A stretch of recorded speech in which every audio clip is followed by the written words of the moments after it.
Hello everyone, Ace here, and today, I've got something very special for you all. So let's talk about journalism these days. At this point, I think it's quite safe to say that 2019 has not been a good year for mainstream journalists. What with major controversies happening regarding their incompetence on a weekly, if not almost daily basis, it seems. And each time it happens, I think that they can never outdo this, and yet they still somehow manage to pull it off. And this is yet another example of that. In fact, I am in awe at how ridiculous this latest story is that I'm going to have to tell you guys. But it is something that needs to be talked about. So let's dive into this. I am actually going to be covering this bit of news from multiple articles. So let's just dive into this compilation of a mess, shall we? A mess that goes by the name of Law League.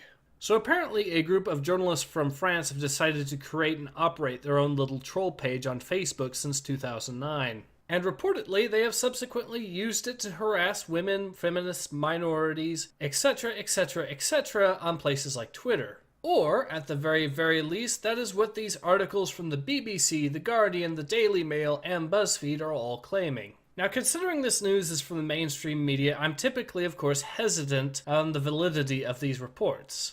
Fortunately, we have actual quotes and apologies from the group members that back these statements up. Take, for example, this particular quote and apology from Des Aulnois, when he admitted that the League of LOL was guilty of, quote, repeated online harassment.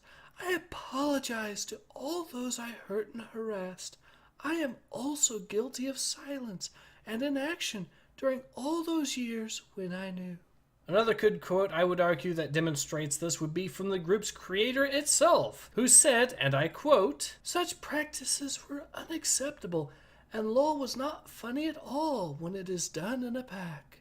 And what were these practices that were unacceptable, you may ask? Well, they did things like pirate people's identity, of course, as well as Photoshop individuals' faces into hardcore porn. And this is, of course, according to this article from the Jezebel. And if you thought that wasn't ridiculous enough, well, it turns out that Law League wasn't the only group of its kind being run by journalists, as no less than 2 other groups have also been found being operated by news journalists in France. Which of course now begs the question how many more of these groups are actually out there, and not only in France but in other countries as well. It seems like the sort of thing that would make ethics in journalism a valuable topic to discuss in this day and age, especially with all the other controversies surrounding mainstream media. Which brings me quite cleanly to why I, a YouTuber that focused mostly on gaming news, decided to cover this. Because it turns out there is actually some interesting connections to this and gaming news.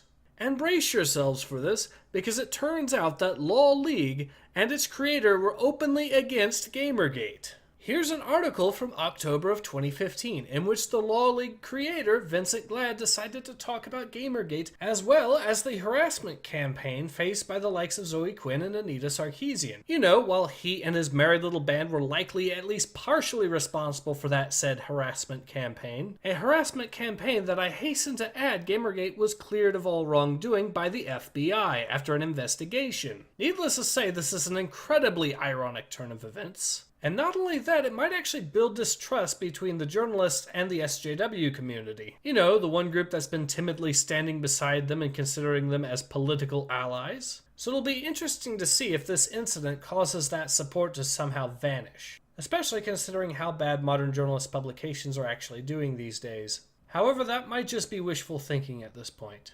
In any case, I hope to see you guys again soon. Take care. Ace out.